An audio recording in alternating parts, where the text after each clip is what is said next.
Okay. Hello. So I thought of that. I don't know if I'm going to be able to do tomorrow live. So I thought of just jumping real quick on a live to show you a little bit of extra help and information,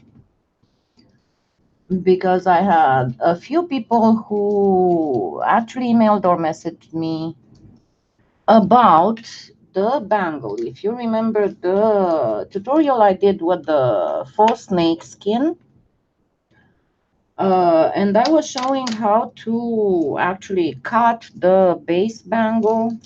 Sorry, I'm just sitting more light. How to set the base bangle to create it and to cut. But I had a few ladies who have messaged me, "Hi, Anna. I loved your poppy jasper. It was gorgeous." Um, yes, they told me that they have issues being able to cut the bangle straight. And if I had any kind of tips or anything to help them cut the bangle. And I'm going to show you what I do when I don't feel very good and my hands don't work that awesome, you know. So and I was talking to a friend about this, and she said that she was using masking tape. And yeah, you can definitely you can use that as well, but I'll show you my thing. So first I set the bangle as straight as possible, and this is the base, and you can do whatever you choose with it. And yes, this is definitely scrap clay.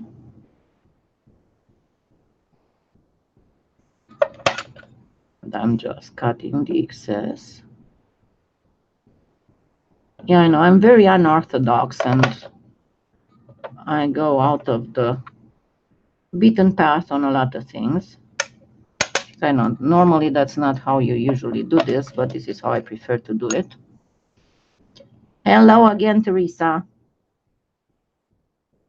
Teresa said that she's going to be my greeter, and I will accept that until she starts her own live.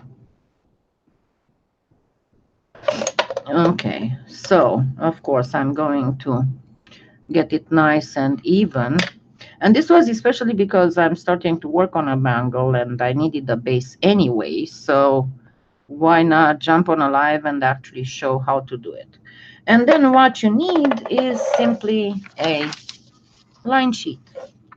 And you decide how wide you want your bangle to be. You know, if you want 2 lines, 3 lines, 4 lines. I think I'm going to go for 4 lines. That's a little bit wider. I'll go for 5, excuse me, but I don't think that my bangle is that wide everywhere. And then Soile, yes, you did. You sure did. And then I just cut this. Of course, when I cut this, I usually take off my eyeglasses so I can see what I'm doing, but hopefully I'll be able to still do a relatively decent job.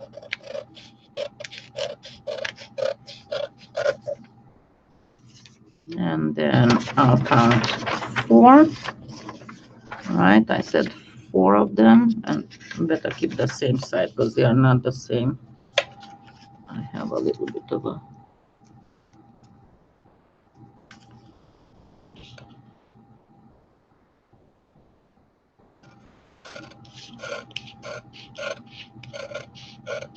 yeah, my only issue with the masking tape would be that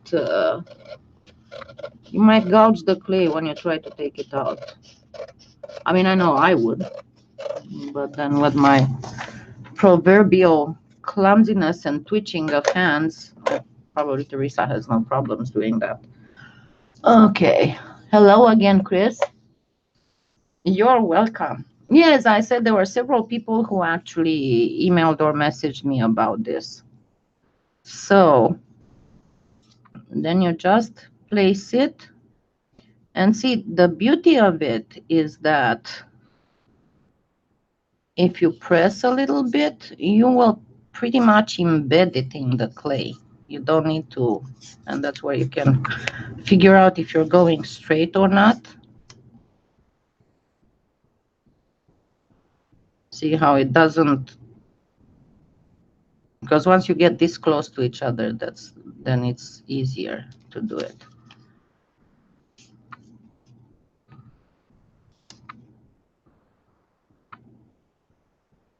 Oh yeah, that should be perfectly perfect. Yeah, and see, even my tumbler is not perfectly cylindrical. Or I didn't get it perfectly perfect. No, I didn't get it perfectly perfect. It's too low here.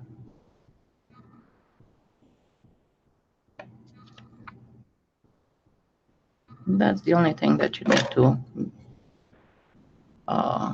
work around a little bit, a few times, wrap it around a few times, and then it just gets gently, mildly embedded in the clay, but not being in any way a glued thing. You don't have to worry about it.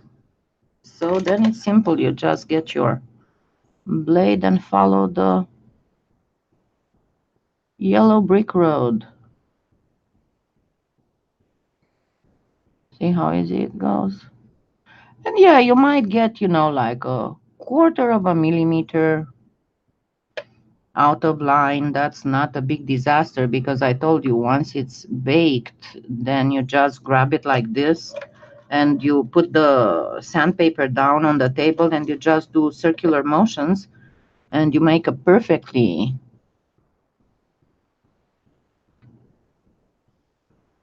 straight bangle base. And then you just put it back on the baking base and place whatever veneers you need to place on it. But yeah, what I was going to work is the accident I had last evening with the sponsors live. It got me an idea of a piece of jewelry, but I'm going to first try it, and only if it works right, then I will do another sponsor live on how to do that piece of jewelry. So see how it goes, fairly easy. All you need is to make sure that your blade is a rigid one.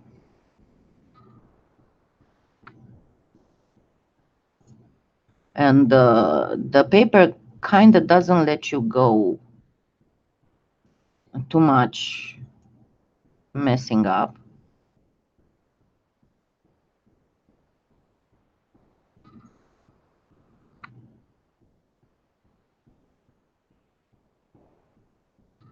There we go.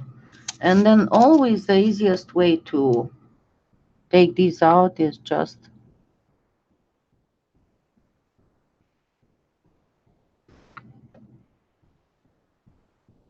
okay, I didn't do a good job here. Hold on. I didn't cut a complete portion.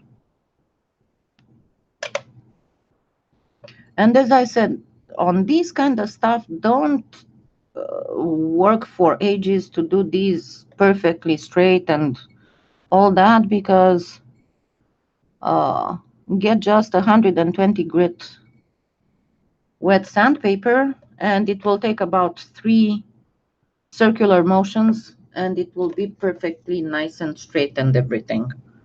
So now you get it. And even if it looks a little bit askew on the jar, once you get it off, it's going to be perfectly straight. Okay, Shelly.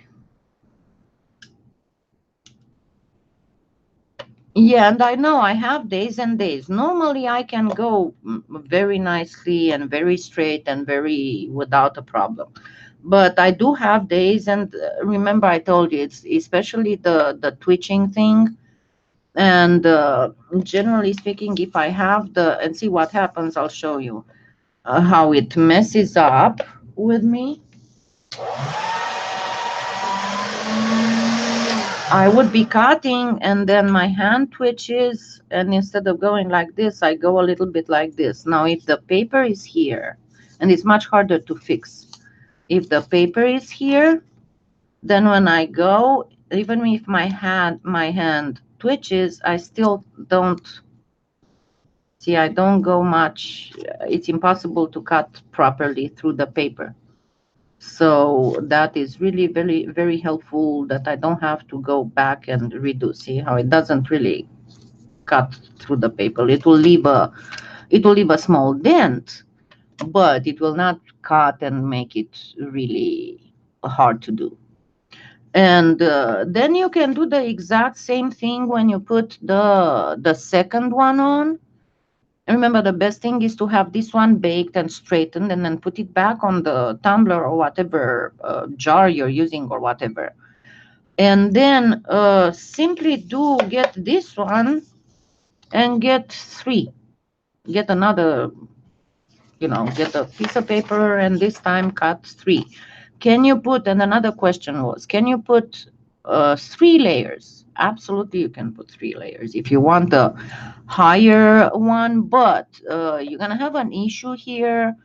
Remember that polymer clay might be light, but after a certain quantity comes around, it's going to be fairly heavy. So it depends on how heavy you are willing to do your bangle. I would suggest if you go for really big bangles, and wait, because I'm going to make a tutorial real soon on some humongous bangles, and that's why I actually got some. Um, we're gonna use the Sculpey Ultralight, and I will show you how it's a little bit iffy to work with.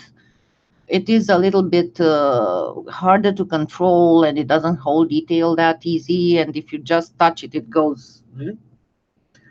But it is still workable, so that will not be a big problem to use. And I will show you how to use it to make humongous bangles the way that the fashion will require, but without them being super super heavy. And you can actually use the ultralight as is, or you can cover it with veneer. So as much as you cannot do a whole bunch of stuff with the ultralight, you'll still be able to cover it with veneer and do a bunch of other things. But again, I will show you that. And then remember, I still have to do the tutorial with the wings bracelet, wings cuff, and I'm sure that you will absolutely love it.